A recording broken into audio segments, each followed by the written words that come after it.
Hi, I'm Julia Huney. I'm sitting at this weird angle because I'm trying not to get the weird donut effect in my eyeballs. I am the author of the science fiction books that you'll find on this channel. And I just wanted to start off by telling you a little bit about this story that you're going to hear. This story, Sashelle's Quest, is the origin story of the character Sashelle, who appears in my Krimson Empire series. So back during the pandemic, an author friend, Kate Pickford, had a relative, an elderly relative, who was being forced out of her home. And so she wanted to raise some money for the woman's legal defense. And so being an author, she called on all her other author friends and said, hey, would you be willing to do a charity anthology? 79 authors said yes. Actually, I think it was a few more and then a few people dropped out. But believe we had a total of 81 stories in this book. And the only requirement is that it had to be a story somehow relating to the title, which was Hellcats. And so we had romances and science fiction and fantasy and regular animal stories. And we even had one World War II story that featured a Hellcat airplane. And so this is my story. I was writing the Krimson Empire at the time, and I thought that Sashelle deserved a origin story of her own. Now, there is a minor spoiler in the book or the story. So, if you haven't read the Krimson Empire yet, you can go read those first and then come back and listen to this. I'll wait. Or you can just listen to this and not worry about the spoiler too much. I'll come back at the end and see if you figured out what that spoiler was. It's not a huge deal, but it does change how the series hits you, probably. So without further ado, here is Sashelle's Quest. Sashelle's Quest. Copyright 2020 by Julia Huney. All rights reserved. This story was originally published in Hellcats the Anthology. Narration by Play HT.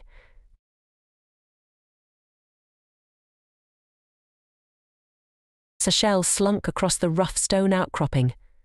Far below, trees stretched to the horizon, but anything could be hiding in that forest. She crept to the sheer edge and dropped, the loose rock digging into her belly. The sun beat down, and the smaller moon hung pale and low in the sky. Her ears swiveled, zeroing in on the crashing, ripping, chewing sounds. She stretched forward until her nose hung over the void. Her whiskers twitched. There! Humans. Humans from the settlement, moving into the Pride's lands. She must alert the Queen.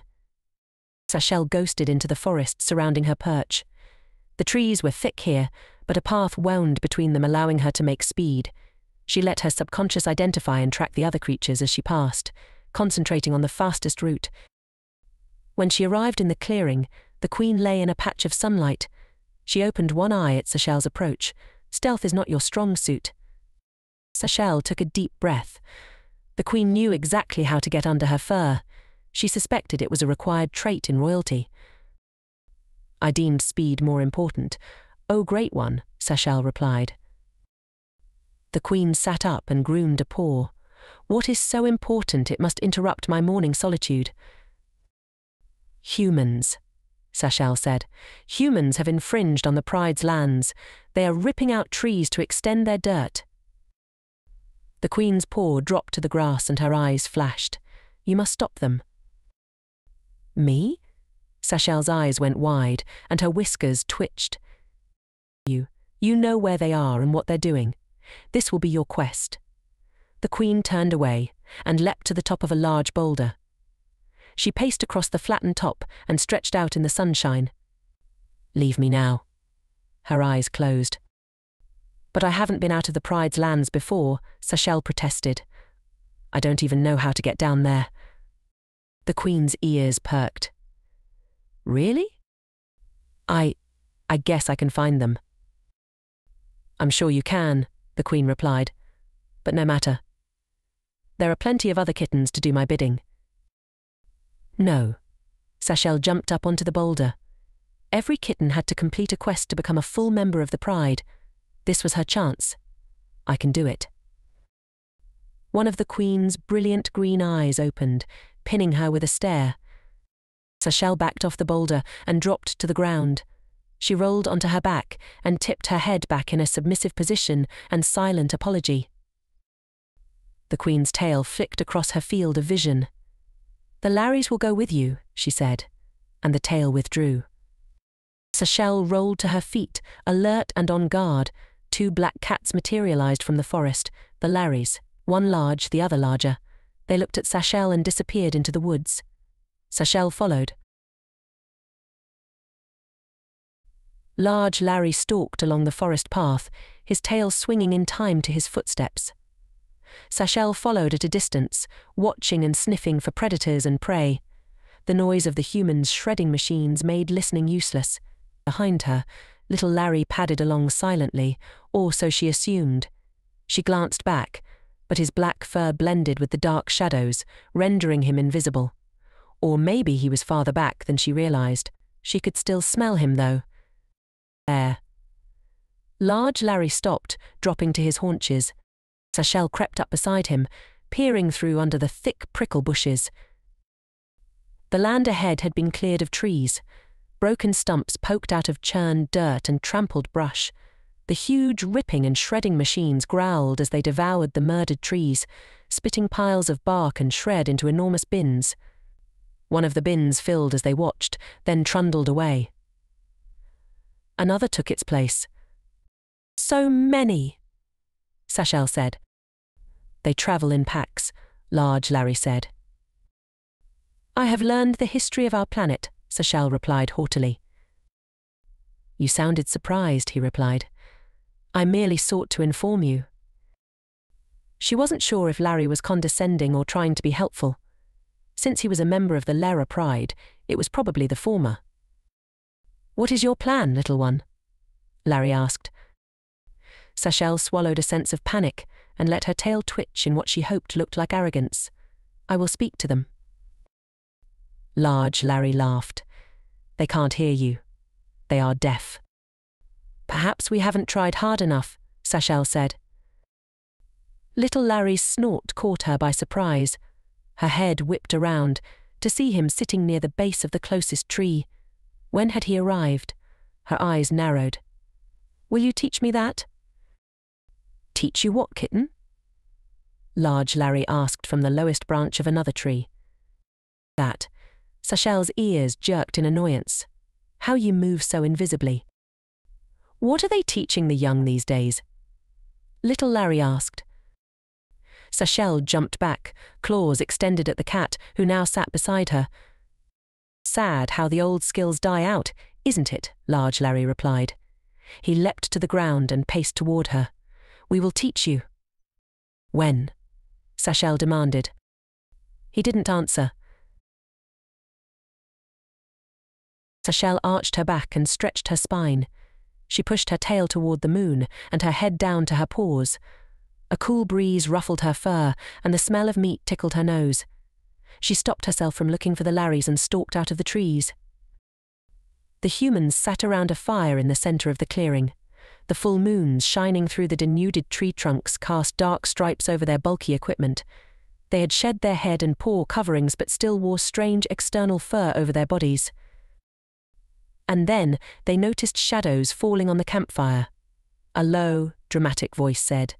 The humans leaned in close, listening avidly. "The shadows of wolves." Someone gasped. A couple laughed nervously. "You there, humans," Sashelle said. "Leave my lands at once." The humans ignored her command. They crept closer to the campfire. The storyteller continued. One of them said, "Wolves don't talk." Another muttered. "That's why it's so terrifying," the bard continued. The shadow wolf said, "I'll see you in hell," and no one ever heard from any of them again. People laughed and slapped their hands together. Several of them glanced nervously out of the circle of light. Sashelle's eyes narrowed. "Enough nonsense. Humans," she repeated. "I insist you."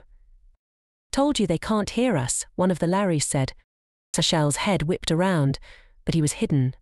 She meowed in frustration. "Look at the pretty kitty." A large human stomped to her, his huge feet making an appalling amount of noise. He reached down. Kitty wants some meat. He held out a piece of. What was that? The humans had done something to the meat. She sniffed. Had they burned it? She glanced at the offering and at the human again. I don't wish to eat that abomination. I want you to leave. Kitty doesn't like meat? The man shoved the scrap into his own mouth and grasped Sashelle around the waist, lifting her from the ground. Unhand me, you scoundrel, Sashelle yowled, claws popping out. She swiped. What the hell? The human dropped her. Bad Kitty. She scrambled away as his booted foot swung through the air, where she'd been. The man landed on his backside with a yell. Laughter rang out through the camp. Who brought a ninja cat to the camp? Someone asked. Stupid cat, the man on the ground said. He stood and dusted off his external fur. Come here, Kitty. I'll give you what you deserve. He reached into his pocket and pulled out a stick that smelled of meat. You like jerky better. Sashelle's stomach grumbled. She and the Larrys had hunted earlier in the day, but the rodents had been scrawny and tough, probably from running away from these oafs. She sniffed the offering. It smelled both better and worse than the first piece. She turned away. I won't share meat with you until you agree to leave, she said. I will return tomorrow. She hurried away into the darkness. How can I get them to listen to me? Sashelle prowled around the small cave they'd chosen for their camp. Humans don't listen, Large Larry repeated for the 100th time. Not helpful, Sashelle growled. Wasn't trying to be. Sashelle lashed out, slapping his nose without thinking. Larry exploded into action, uncurling in mid-air with a lightning attack at her face. Sashelle ducked and danced back on her hind legs, forelegs up and claws out. Larry hissed, his back arching. Sashelle sprang forward, getting a good swipe at his ears. Larry lunged and Sashelle flung herself away. The two combatants dropped to all four paws, backs arched, fur on end, eyes wide. Enough. Little Larry commanded. He swiped at each of them in turn. They dropped to their bellies. Sashelle, this is your mission. You need to come up with a plan. Little Larry said. He turned. And you, Larry, will help her complete her mission as instructed by the Queen. He stalked out of the cave. I'm getting dinner. Sashelle stared warily at Large Larry. I will devise a plan, she said. Larry nodded, then butted his head against her flank as he followed his brother. Sashelle stared at the rocky walls. How was she going to get rid of the humans? She paced around the space, jumping from one boulder to the next. The humans seemed completely dependent on their equipment.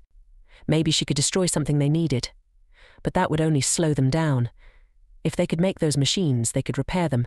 She needed something permanent. Late that night, she approached the human camp. Most of the humans had disappeared. She could hear them snoring in the large boxes at the edge of the clearing. 2 or 3 remained awake, walking around the perimeter, but she'd easily avoided them in the darkness. She identified the tree-killing machines, sleeping boxes, and a smaller, foul-smelling box that must contain their waste. Why did humans save that stuff? She shook her head and tried to blow the stench from her nose. This box was different, though. It contained no sleeping humans, and it smelled of burnt meat and vegetation. She jumped onto a crate by the door and pawed at the latch. She'd seen humans work these. They pushed or pulled. The door popped open. She jumped through the narrow space, landing inside the box. Bright light stabbed down, forcing her eyes shut. She darted into a low space and turned to peer out. The smell of food overwhelmed her, making her mouth water. Who's there? A voice asked. Sashelle's head snapped around. This human was almost as stealthy as her own people. She must have been distracted by the smell. I am Sashelle, of the Lara Pride. Where are you? The human asked. Sashelle stuck her nose out, sniffing. This human smelled different from the rough creatures she'd seen by the fire. She detected flowers and a clean scent. She stepped into the center of the room. I am here. A human with long hair and a flowing external skin stood in the doorway.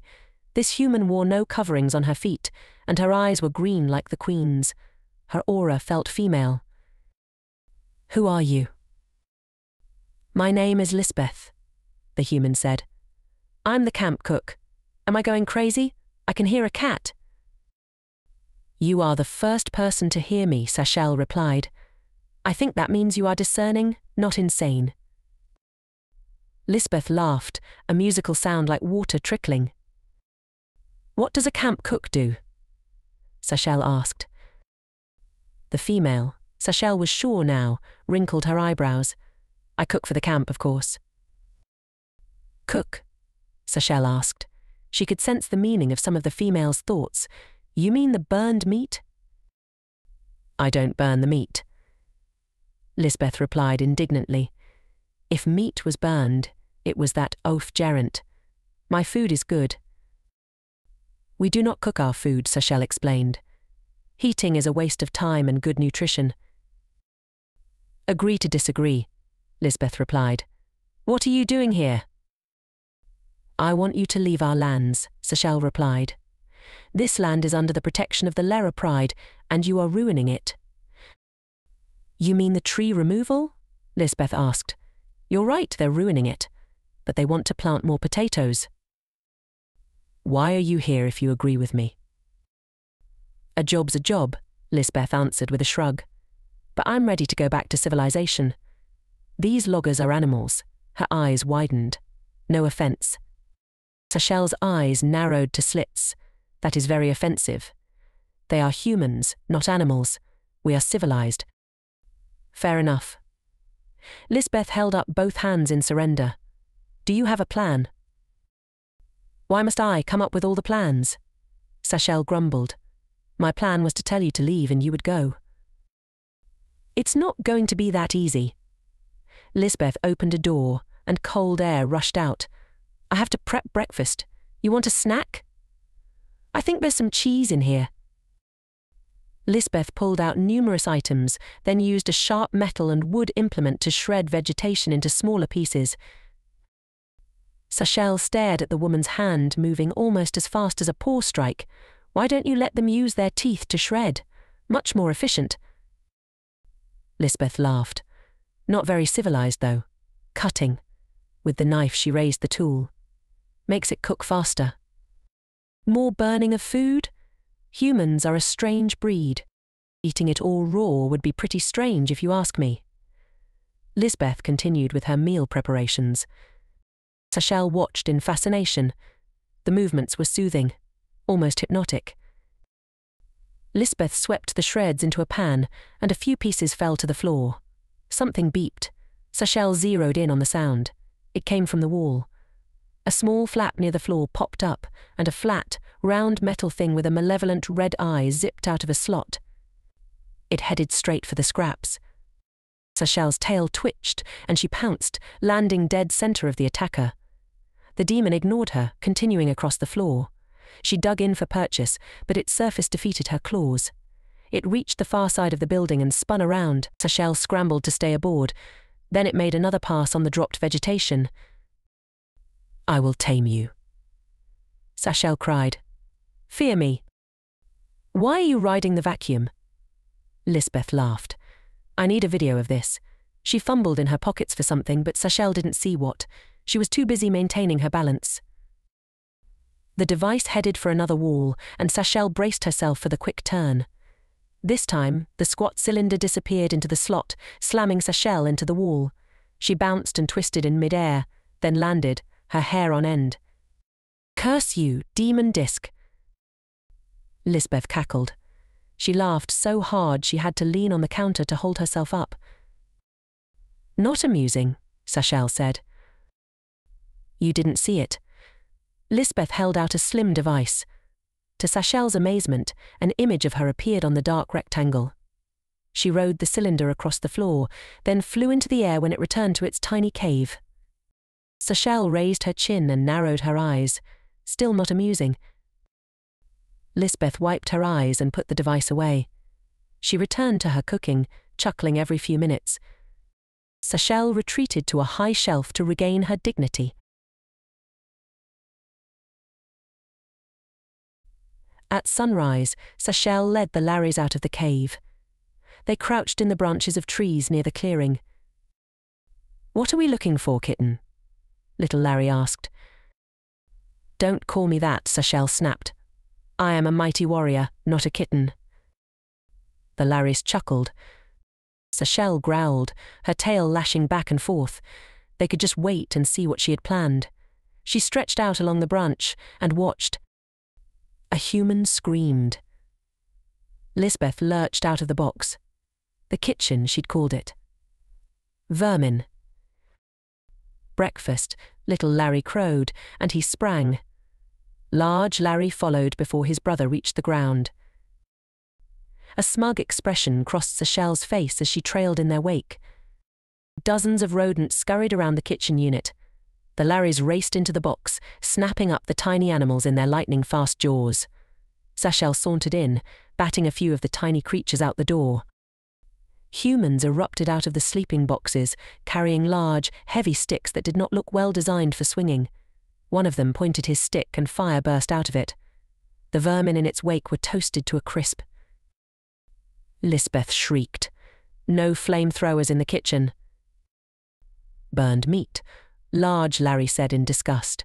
He leaped out the door and streaked back into the woods.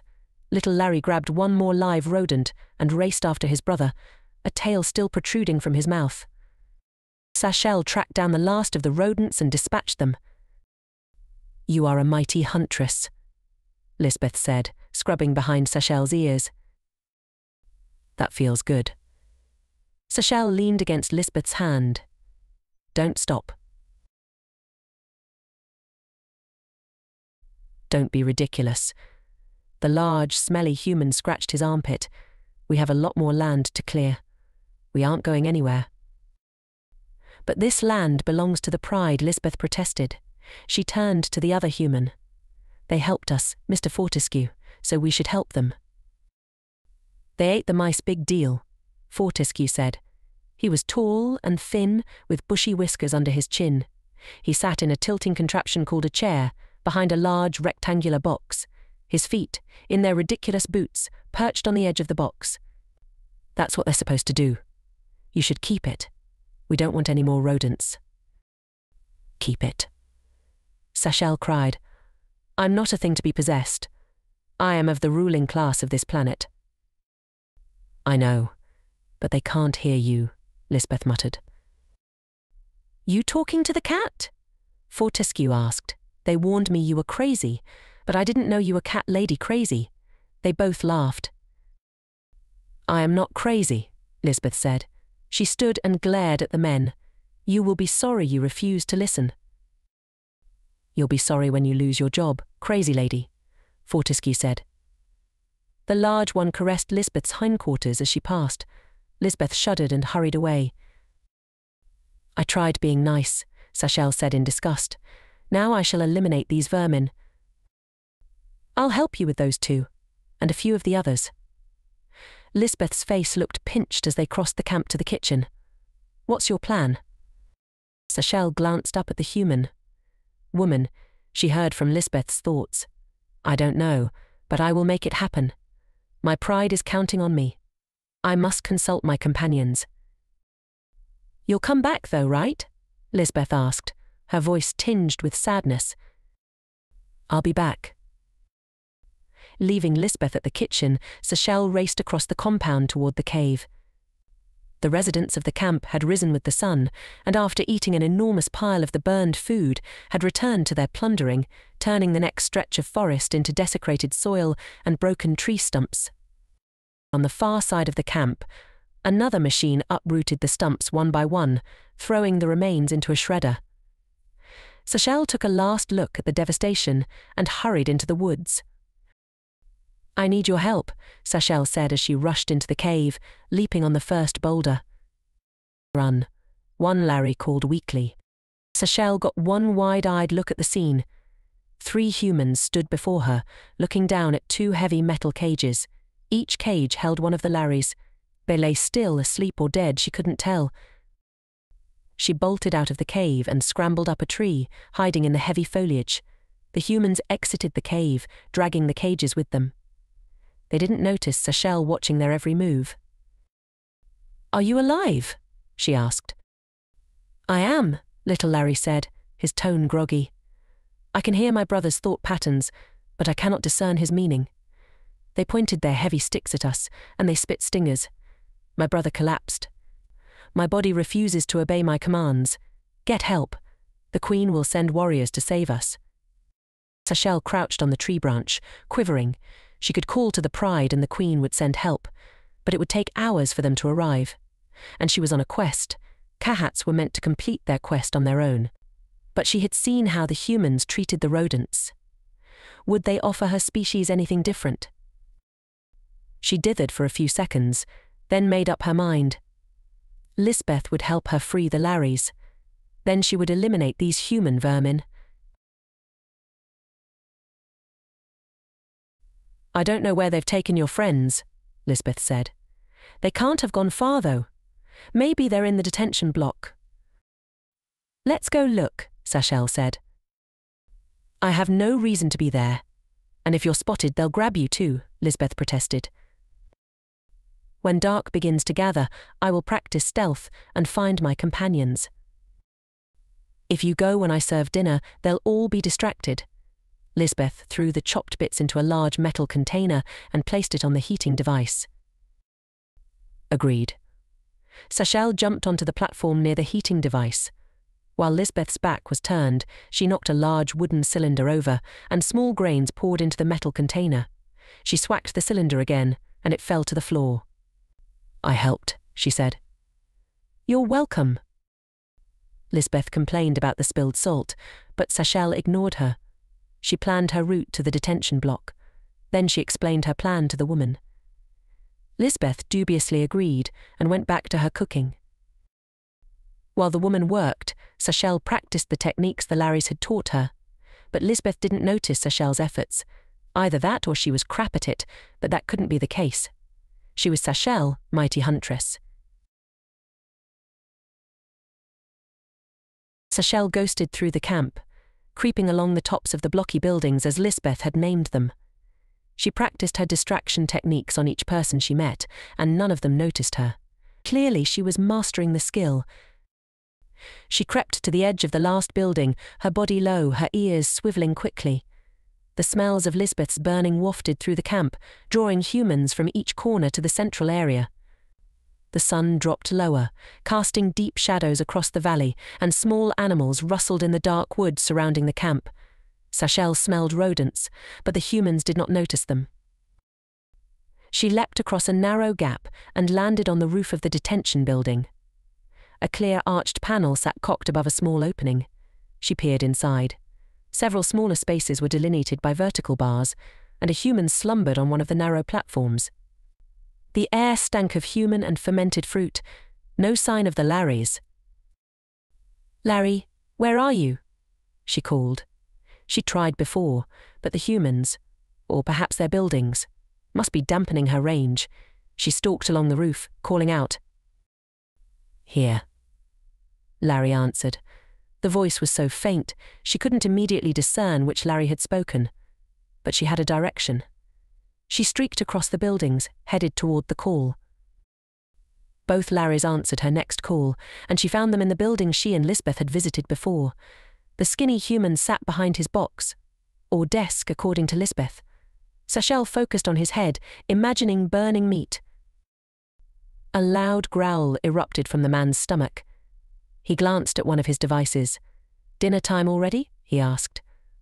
A few moments later, he left the building. Sashelle's jaw dropped in a grin. Silly humans, so easy to influence.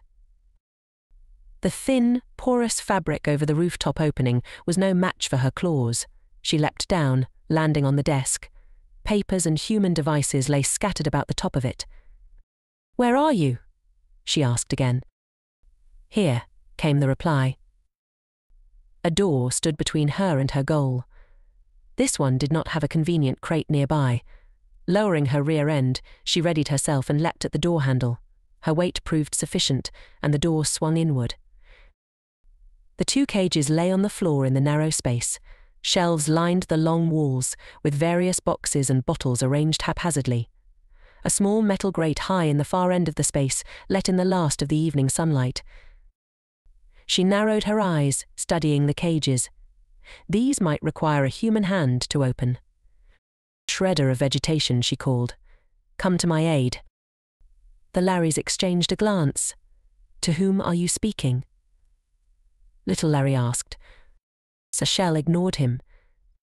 She tried again. "Burner of good food." "My name is Lisbeth," the woman replied. "I heard that," Sashelle said in amazement. "My hearing is reaching incredible levels." "Maybe I'm getting better at thinking aloud," Lisbeth said as she opened the door of the building. "Ridiculous," Sashelle replied. "I require your assistance in opening these cages." "As you wish," Lisbeth said. Sashelle recognized a tinge of sarcasm. The human was learning. With the cages open, the Larry streaked out of the narrow room, leapt to the box and disappeared through the tiny rooftop opening. "Come back here," Sashelle called. "My human rescued you." "Assist me." "We won't stay inside that artificial cave," Large Larry replied. "If you wish to speak face to face, come back to our camp," Little Larry said. Their voices grew softer as they hurried away. "We will wait there until sunrise. Then we return to the Pride." Sashelle growled. "Cowards." "I thought they were going to help us," Lisbeth said. "They will." Sashelle bared her fangs. "Stick to the plan. I will be back." She jumped to the top of the desk. After surveying the space for a moment, she knocked 3 of the 4 devices off the box. Each hit the floor with a satisfying crunch. A squat cylinder rushed out of its tiny rectangular cave, and she eyed it sadly.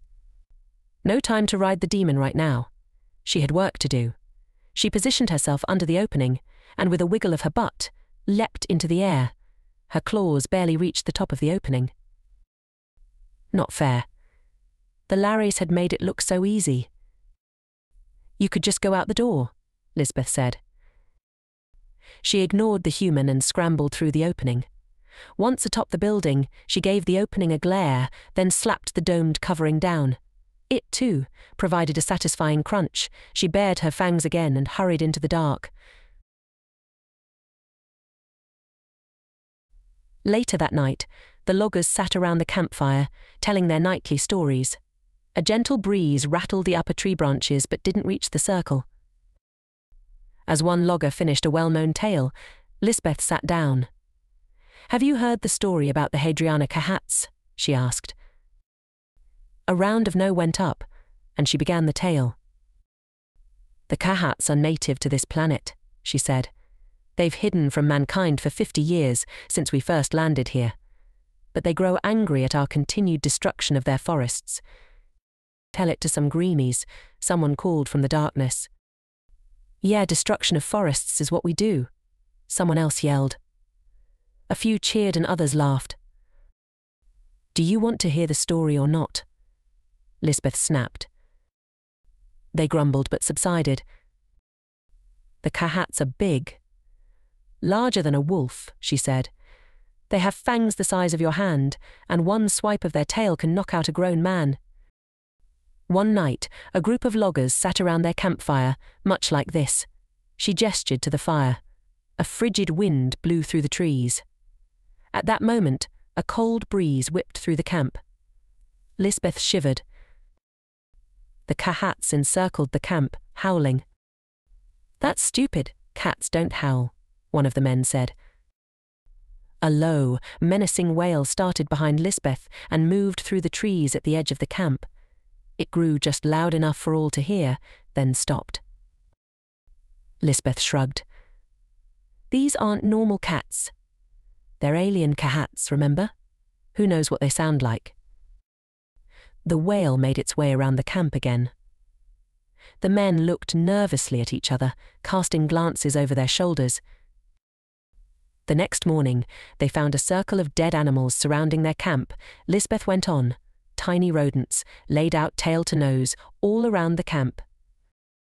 Something flickered on the edge of her vision, and one of the loggers jumped with a muffled shriek. "What?" others demanded. "There's a mouse," the man said, pointing. "It's dead." Silence reigned around the campsite for a moment. A couple of men chuckled nervously and ribbed their companion. "Ooh, scary mice."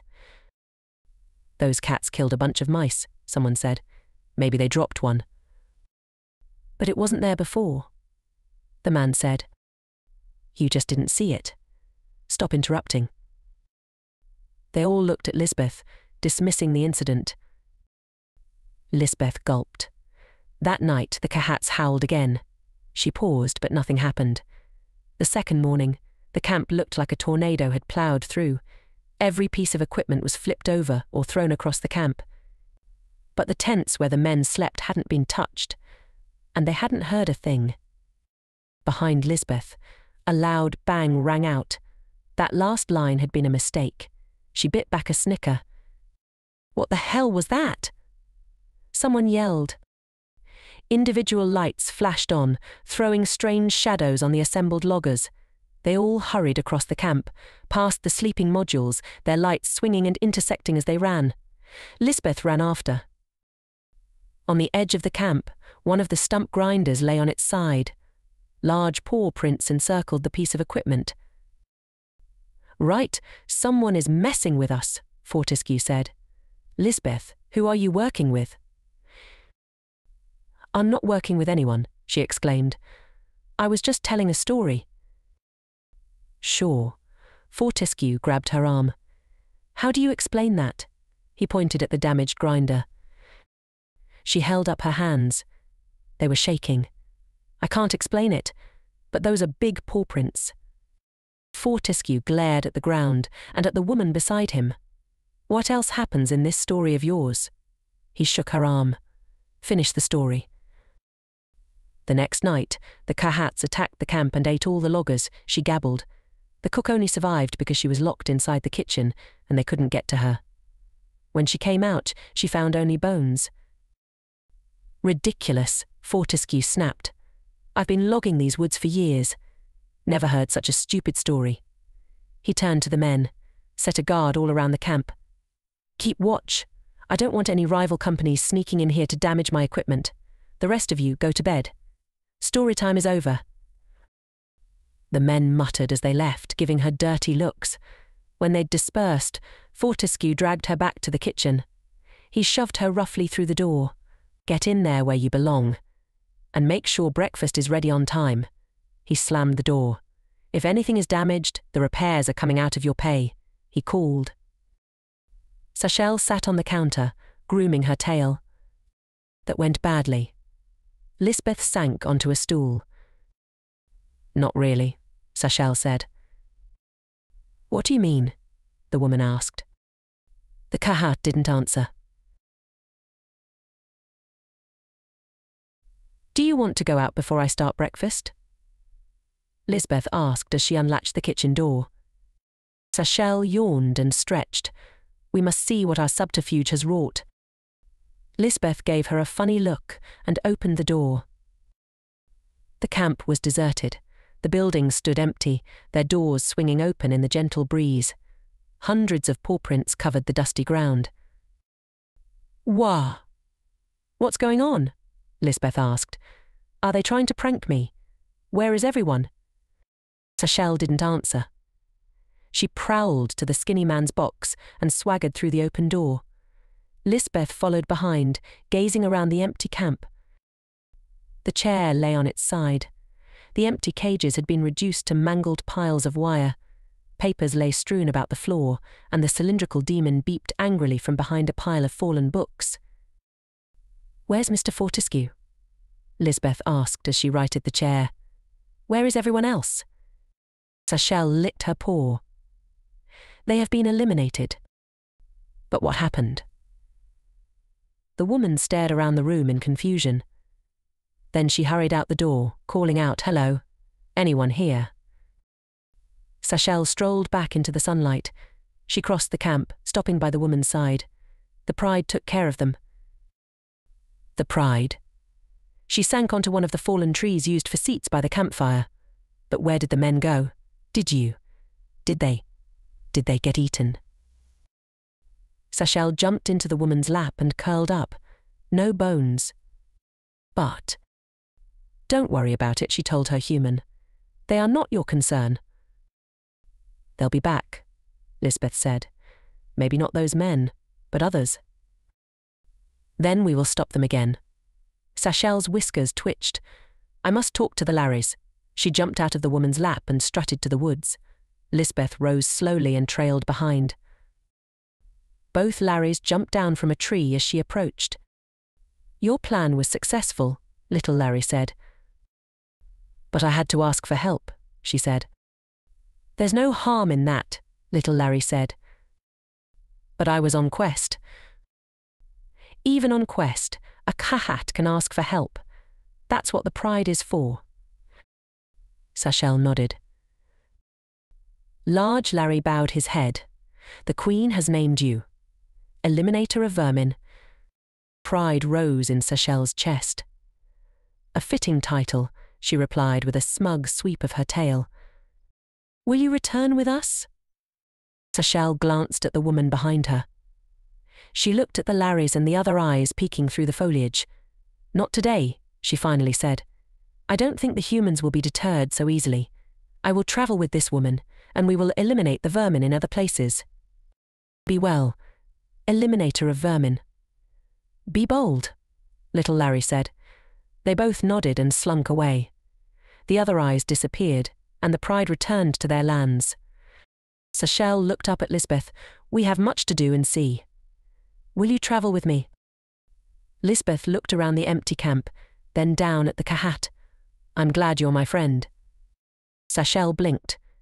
We are an excellent team. Fetch your demon disc, and we will go. The woman laughed. I think we'll ride in a rover instead. Would you like to be carried, Eliminator of Vermin? You may transfer me to the vehicle. And I require scritches. Lisbeth picked up the Kahat and carried her away while scratching her ears. Thank you for listening to Sashelle's quest. If you enjoyed this story, you can learn more about Sashelle and the Kahats of Hadriana in the series Krimson Empire. Hey, thanks for listening. Did you figure out what the spoiler was? Basically, the spoiler is that the cat can talk. You don't find that out until book 3 in the series.